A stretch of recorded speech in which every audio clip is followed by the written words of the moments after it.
सबसे पहली बात तो ये है कि आई एम वेरी थैंकफुल कि मैं गई और चीज़ें ऐसी बन गई कि बिग बॉस ने मुझे बुला लिया। क्योंकि मैंने लाइफ में कभी बिग बॉस नहीं देखा है और मुझे पता नहीं कि रियलिटी शो में कैसे रहना है, कैसे कंडक्ट करना है, और ना मेरी कोई प्रिपरेशंस थी। सो आई थिंक ये चीज़ शायद वर्क भी करी मेरे लिए। और सबसे बड़ी बात, आप रियलिटी शो में जा रहे हो तो आप रियल रहो, and the best thing about being real is आपको याद नहीं रखना पड़ेगा आपने क्या फेक किया था। So I am just being myself. जो मैं आपके सामने हूँ ना, मैं वहीं पर हूँ। And I don't have to remember कि मैंने किससे दोस्ती में कैसे बिहेव करना है, किसके साथ कैसे रहना है। सो बहुत कुछ मैंने अचीव कर लिया है। सबसे बड़ी चीज़, मैंने आप लोगों का प्यार पा लिया है।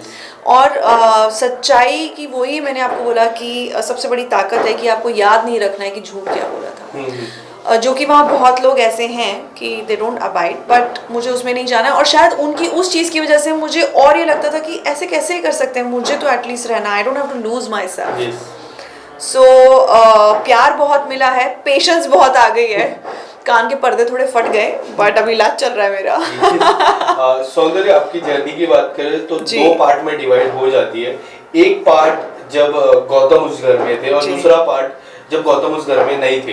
हाँ। सबसे पहला पार्ट अगर मैं बात करूं तो लोगों का ये मानना था कि this was just for game, and उसके बाद जो जिस तरह पता चला, जिस तरह आप टास्क करते थे और जिस तरह that was not for game, तो वो दो इक्वेशन के बारे में थोड़ा सा अगर आप डिटेल में, या फिर अब आप बाहर जब आते हो तो उस दो पार्ट के बारे में किस तरह से डिस्कशन होता है? आपने इस बार गौतम को पूछा? नहीं, एनीवे मेरी उनसे बात नहीं हुई है अभी तक, मुझे 2 दिन हो गए आए हुए। फोन नहीं आया उनका, तो अभी आपको पता लग गया होगा कि क्या गेम है और क्या नहीं है। एनीवे जो मेरा उनके साथ भी जो मेरा बॉन्ड था, it was very genuine and real. और मैंने हर जगह, I am not sharing away from talking about this, मेरा जिसके साथ भी बॉन्ड बना है बहुत ही जेन्युइन। चाहे वो प्रियंका अंकित के साथ रहा हो, चाहे वो 5 हफ्ते के लिए रहा, बट वो बहुत जेन्युइन था। तो झगड़ा उनसे भी हुआ ना, तो उस पर किसी ने सवाल नहीं उठाया। स्टैन के साथ भी था ना, उसके बाद वो मंडली में चले गए, उस पर किसी ने सवाल नहीं उठाया। तो वाई ओनली दिस? तो कहने का मतलब है कभी कभी सर्कमस्टांसेस, चीज़ें ऐसी बन जाती हैं कि आपके रिश्ते तो बनते हैं आपकी तरफ से जेन्युइन, अब सामने वाले का कितना क्या है उसमें, वो भी बहुत मैटर करता है ना। ताली एक हाथ से नहीं बजती है। हाँ, वो जो मेरी जर्नी थी, उनके जाने के बाद जो भी चीज़ें मुझे फील हुई उसके भी बहुत कारण थे, correct. And my point is कि 2 भाग में तो आपने डिवाइड किया, मेरे लिए तो सेम जर्नी है। और सबसे रिश्ते बनते हैं, बिगड़ते हैं, और वो घर ही ऐसा है। हालांकि रिश्तों की शुरुआत शायद अब उस घर से निकल के अब पता लगेगी कि कितने जेन्युइन थे, उनकी तरफ से, मेरी तरफ से, तो सबकी तरफ से, मेरे दोस्तों के लिए सच्चे थे। बट हाँ, मुझे लगता है हम लोग जाने दुश्मन नहीं है एक दूसरे के, और सब लोग अच्छे से मिलेंगे, बात करेंगे जब फिनाले पे मिलेंगे और हमारी बातें होंगी, सब गिले शिकवे हो जाएंगे, क्योंकि वो गेम का हिस्सा थे। सब लोग तो झगड़ा करते थे, बट बाहर आके कौन चीनी आटे रोटी पराठे पे झगड़ा करेगा, आप मुझे बताओ। क्या आपको लगता है कि जिस तरह आपका इविक्शन अनफेयर था, उसी तरह सेम वाइज अंकित का भी इविक्शन कई हद तक अनफेयर था? सी मेरे केस में तो बहुत अनफेयर था, और मेरा ये नहीं था कि मुझे जाना था। अंकित को हमेशा से था कि मुझे जाना था, और मेरे टाइम में वोटिंग लाइंस भी बंद नहीं थी। तो as per the votes, in fact Tina 10th week में जाके वापस आए थे। सो सबको भी यही था। और फिर वो सब जो हो गया कि घर वाले डिसाइड करेंगे, तो घर वाले कैसे डिसाइड कर सकते हैं, क्योंकि हम यहाँ ऑडियंस के लिए हैं, करेक्ट। तो ऑडियंस का हक आप उनको नहीं दे सकते हो फॉर दिस पर्टिकुलर रीज़न। उस टाइम पे शायद वोटिंग लाइन बंद थे। एंड अपार्ट फ्रॉम दैट, अंकित का ऑलरेडी था कि मेरा हो गया है। मेरे केस में ऐसा नहीं था, मुझे ज़बरदस्ती थ्रेट समझ के निकाला गया वहाँ से। क्यों? क्योंकि अगर मैं होती तो शायद वो आगे नहीं बढ़ पाते, और उसको आप बोल रहे हो अरे इन्वॉल्वमेंट नहीं है, अर्चना के साथ है। अगर मैं किसी की भेड़चाल में होती या मेरा इन्वॉल्वमेंट नहीं होता, तो टारगेट सौंदर्या शर्मा नहीं होती, क्योंकि मैं भी अलायंस बनाती, मंडली में घुस जाती, या ज़रूरत पड़ने पर अंकित चले गए तो जैसे प्रियंका ने टीना और शालीन के साथ दोस्ती किया, फिर उनसे झगड़ा किया, फिर उनको लगा कि मेरी अर्चना का झगड़ा हो रहा है, तो उन्होंने अर्चना से बात करना शुरू किया। सो माई पॉइंट इज, सबने परम्यूटेशन कॉम्बिनेशन बनाए सिवाय मेरे।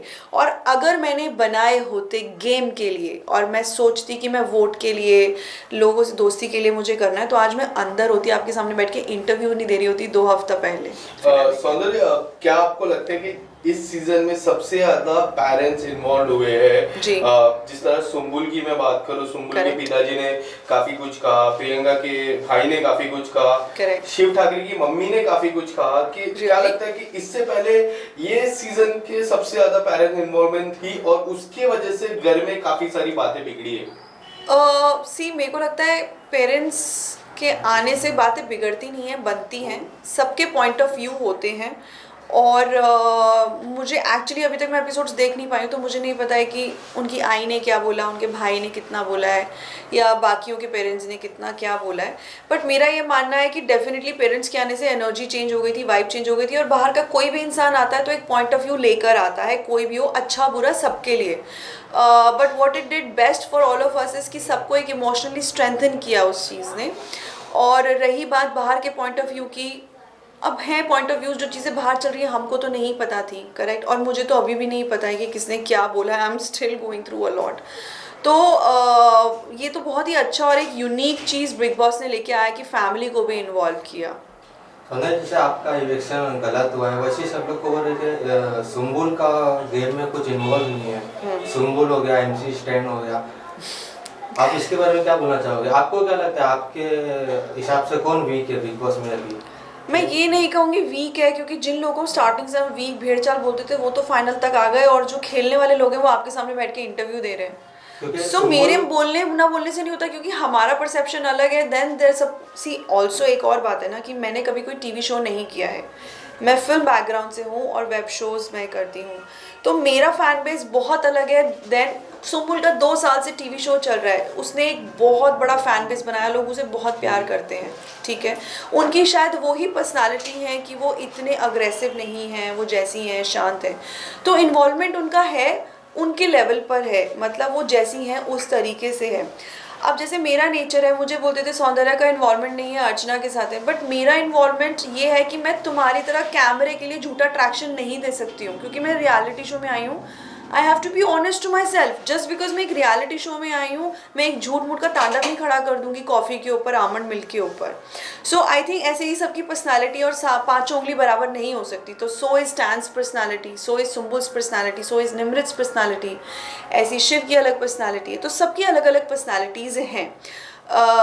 तो अब जैसे वो बोलते थे प्रियंका कि नहीं अंकित का इन्वॉल्वमेंट है, मेरे साथ तो है, बट उनका इन्वॉल्वमेंट होना और घर में इन्वॉल्वमेंट होने में फ़र्क है। तो अभी मेरे को ये नहीं पता कि मैं इस चीज़ का क्या जवाब दूँ कि स्टैन मंडली में इन्वॉल्व थे कि घर में इन्वॉल्व थे, सुम्बुल घर में इन्वॉल्व थी, मंडली में इन्वॉल्व थी। तो सबका अपने अपने लेवल पे इन्वॉल्वमेंट है, बट हाँ मुझे लगता है कि अपनी एक अलग ओपिनियन होनी चाहिए इंसान की। That is what the show is about.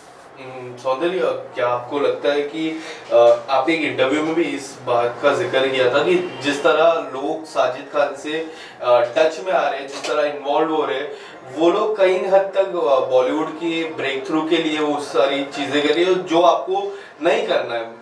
क्या आपको ये बात कितनी सच्चाई लगती है इस बारे में? करते होंगे लोग जिनको करना है, मुझे पता नहीं है, क्योंकि लाइक आई सेड मेरे कोई एजेंडाज रहे नहीं है। अगर मेरे हिडन मोटिव्स एजेंडाज होते थे तो शायद मैं इस चीज़ का जवाब दे पाती। तो बाहर क्या बातें हो रही थी मुझे नहीं पता। और by the way just because किसी का किसी से एक बॉन्ड बन जाता है, मुझे नहीं लगता इस समय के लिए वो इंसान उनको सडनली मूवी ऑफर कर देगा। ऐसे तो पूरी इंडस्ट्री सब सुपरस्टार होते हैं, सबके पास बहुत बहुत काम होता है, सबके बहुत बहुत कनेक्शंस हैं। तो ये बहुत गलत उन लोगों की धारणा थी या है, जिसने भी बोला है मुझे नहीं पता। तो ये तो कभी भी हो सकता है, वो बाहर आके पता लगता है, और किस्मत से ज़्यादा किसी को नहीं मिलता है। सो ये I don't believe in all this. सौंदर्य, एक आखिरी सवाल मेरा, 2 आखिरी सवाल। पहले तो आपके हिसाब से टॉप 3 कौन होगी और डिजर्विंग विनर अब कौन होता है आपके अलावा? क्योंकि डिजर्विंग विनर आपके अलावा अब क्या लगता है टॉप 3 और डिजर्विंग विनर कौन होगा? और एक और सवाल, लास्ट सवाल जो मेरा रहेगा कि इसके आने वाले समय में क्या कुछ अपकमिंग प्रोजेक्ट हुआ? ओके, तो पहला डिजर्विंग के लिए मैं बोलूँगी मेरे अलावा कि देखिए अभी मेरे हिसाब से जिन सब लोगों ने 105 दिन निकाले वो विनर्स हैं, apart from the negative elements I am talking about. क्योंकि अपने आप में रहना ये एक विनिंग क्वालिटी है, इतने दिन वहाँ रह जाना। बट मैं डेफिनेटली चाहूँगी कि मेरी दोस्त है अर्चना, वो जैसी भी है, जिसको जैसी भी लगती है, बट मुझे पता है कि सच्ची है और उसके कोई बहुत ऐसे मुखौटे नहीं हैं। तो और डिजर्विंग की अगर वो बात करते हैं तो मैं डेफिनेटली लोगों का नाम नहीं लूँगी, क्योंकि इनको लगता था कि इन्वॉल्वमेंट नहीं है, टास्क बहुत अच्छा लग करती है। तो सबसे बड़ी बात तो ये है कि वही उनके अंदर लीडरशिप क्वालिटीज़ नहीं है, and somewhere if you feel complex, so Nimrit, why not.